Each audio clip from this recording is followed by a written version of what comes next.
नमस्कार दोस्तों, मैं ज्योतिष आचार्य वासुदेव मिश्रा आपका अपने चैनल एस्ट्रो मास्टर वासु में हार्दिक अभिनंदन करता हूं। दोस्तों, आज का यह ज्योतिष का कार्यक्रम आप सभी मिथुन राशि वालों के लिए मायावी ग्रह केतु के नक्षत्र परिवर्तन प्रभाव को लेकर बड़ा ही खास कार्यक्रम साबित होगा।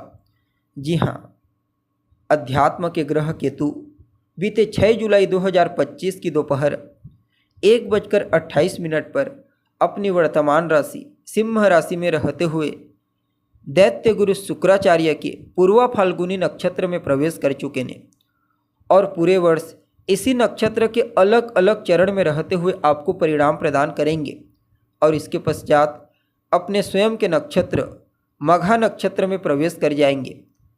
तो ऐसे में केतु का शुक्र के नक्षत्र से गोचर आप सभी मिथुन राशि वालों के लिए क्या परिणाम लेकर आया है। इस गोचर काल के दौरान केतु जीवन के किन किन क्षेत्रों में आपको शुभ परिणाम प्रदान करेंगे, तो किन किन क्षेत्रों में आपको सावधानी बरतनी होगी और किस प्रकार से केतु की ताकत आपकी सोई हुई किस्मत को जगाने वाली है, सभी बातें बहुत ही विस्तार के साथ आपको बताएंगे। इसलिए वीडियो को लास्ट तक देखिए और अगर आप अपनी जन्म कुंडली पर हमसे परामर्श लेना चाहते हैं तो आपको हमारा कॉन्टैक्ट नंबर स्क्रीन पर और डिस्क्रिप्शन बॉक्स में मिल जाएगा, जहां से आप व्हाट्सएप के थ्रू अपॉइंटमेंट लेकर अपनी जन्म कुंडली का बड़ी बारीकी से अध्ययन करा सकते हैं।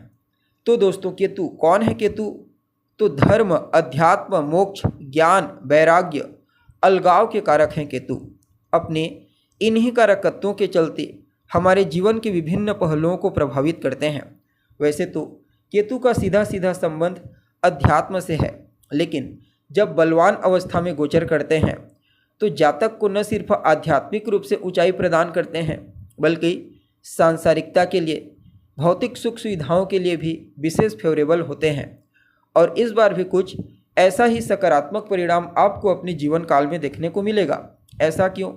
क्योंकि यह जो नक्षत्र है ना दोस्तों, पूर्वा फाल्गुनी, यह शुक्र का नक्षत्र है और शुक्र भौतिक सुख सुविधा के ग्रह हैं। इसलिए केतु इस गोचर काल के दौरान भौतिक सुख सुविधाओं को बढ़ाने का प्रयास करेंगे, कई आकस्मिक लाभ आपको प्रदान करेंगे। साथ ही साथ देखा जाए तो यह गोचर आपके लिए कई मामलों में बड़ा ही अद्भुत रहने वाला है। विशेष करके 4 या 5 ऐसी घटनाएं आपके जीवन काल में घटित होंगी जो आपके किस्मत की रेखा को बदल करके रख देंगी। अब देखिए, आप सभी मिथुन राशि वालों के लिए यह गोचर कहाँ पर हुआ है, तो आपकी राशि से तीसरे घर में केतु आपके तीसरे घर से ही गोचर कर रहे थे, अब शुक्र के नक्षत्र में आ गए हैं। तो यहाँ पर तीसरे भाव से संबंधित सभी प्रकार के शुभ परिणाम आपको सकारात्मक रूप से प्रदान करेंगे। सबसे पहले तो आपके पराक्रम, आपके पुरुषार्थ को बढ़ाएंगे, आपको मेहनती बनाएंगे, पराक्रमी बनाएंगे। हर कार्य को करने के लिए ज़बरदस्त एनर्जी आपके अंदर जागृत होगी। इस समय आप हर मुश्किल परिस्थिति का डट कर सामना करने के लिए तैयार रहेंगे और तमाम प्रकार की मुश्किल परिस्थितियों को बीट करते हुए आगे बढ़ने की टेंडेंसी इस समय लोगों के मध्य आपको पॉपुलर बनाएगी, प्रसिद्धि प्रदान करेगी। यहाँ पर केतु की 5वीं दृष्टि आपके 7वें घर पर जा रही है, 7वीं दृष्टि आपके 9वें घर पर यानी कि आपके भाग्य के घर पर, और इनकी जो 9वीं दृष्टि है वह आपके 11वें घर पर, लाभ के घर पर जा रही है। तो यहाँ पर देवगुरु बृहस्पति के साथ तीसरे 11वें यानी कि लाभ के संबंध में होने के चलते केतु की दृष्टियाँ आपको शुभ परिणाम प्रदान करेंगी। 5वीं दृष्टि के प्रभाव के चलते जीवन साथी के स्वास्थ्य में सुधार आएगा। जीवन साथी का सहयोग, जीवन साथी की सलाह इस समय आपके लिए वरदान के समान कार्य करेगी। अगर आप पार्टनरशिप में किसी भी प्रकार का कोई बिजनेस व्यापार करते आ रहे हैं या फिर पार्टनरशिप में कोई नया काम धंधा शुरू करने के बारे में सोच रहे हैं, तो भी आपके लिए रास्ता क्लियर होता हुआ नज़र आएगा। यह समय आपके डेली इनकम को बढ़ाएगा, इनकम के कुछ नए सोर्स आपको प्राप्त होंगे और भाग्य भाव पर दृष्टि होने के चलते आपके भाग्य को तो जागृत करेंगे ही करेंगे, आपको भाग्य का साथ दिलाएंगे ही दिलाएंगे। साथ ही साथ धार्मिक, आध्यात्मिक क्षेत्र में भी आपकी रुचि को पहले की तुलना में थोड़ा ज़्यादा बढ़ा देंगे और आपके लिए यह समय ऐसा भी तो रहेगा, आप जितना ज़्यादा धर्म या फिर अध्यात्म से जुड़े रहेंगे, उतना ही ज़्यादा केतु का सकारात्मक परिणाम आपको अपने जीवन काल में देखने को मिलेगा।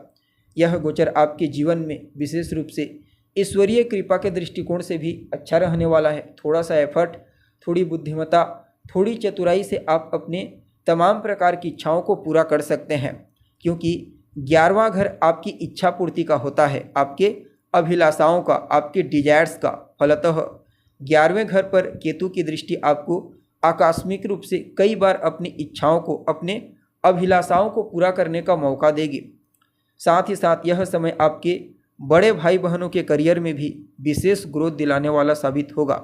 रोग, ऋण और शत्रु, इन 3 चीज़ों से भी आपको राहत की प्राप्ति केतु के आशीर्वाद से होने वाली है। यहाँ पर केतु देवगुरु बृहस्पति के समान परिणाम प्रदान करते हैं, शुभ ग्रह हैं, इसलिए बृहस्पति से तीसरे 11वें का संबंध बना रहे हैं। फलतः यह समय आपके जीवन काल में खास करके आपके ज्ञान के लिए, यानी कि आपके नॉलेज और आपके अर्थ के लिए, आपके धन के लिए बड़ा ही उत्तम रहने वाला है। आप जितना ज़्यादा इस समय अपने नॉलेज को आगे बढ़ाएंगे, जितना ज़्यादा आप चीज़ों को समझने का प्रयास करेंगे, उतना ही ज़्यादा आपके जीवन काल में अर्थ बढ़ने लगेगा, यानी कि पैसा, इनकम आपके जीवन काल में मजबूती से आने लगेगा। यहाँ पर केतु की जो 5वीं दृष्टि है वह आपके दाम्पत्य जीवन में थोड़ी बहुत निरस्तता दे सकती है, लेकिन इसके बावजूद दाम्पत्य जीवन में सहयोग की भावना मजबूत होने के चलते कोई तनाव की स्थिति उत्पन्न नहीं होगी। बाकी यात्रा करना चाहते हैं आप, छोटी यात्रा करना चाहते हैं, लंबी यात्रा करना चाहते हैं, धार्मिक यात्रा करना चाहते हैं, व्यापारिक यात्रा करना चाहते हैं, हर तरह की यात्रा केतु के आशीर्वाद से आपके लिए अच्छा रहेगा। आपको अपने कार्य स्थल पर जितने भी आपके सुपीरियर हैं, आपके जो सीनियर अधिकारी हैं, आपके उच्च अधिकारी, उनका सहयोग हर परिस्थिति में प्राप्त होगा। अगर कहीं पर किसी भी प्रकार से कोई कठिनाई महसूस होती है कार्य क्षेत्र में, तो अपने सीनियर अधिकारियों से सहयोग लेने में बिल्कुल भी आपको नहीं हिचकिचाना है। यह समय आपके लिए गोल्डन टाइम के समान कार्य करेगा।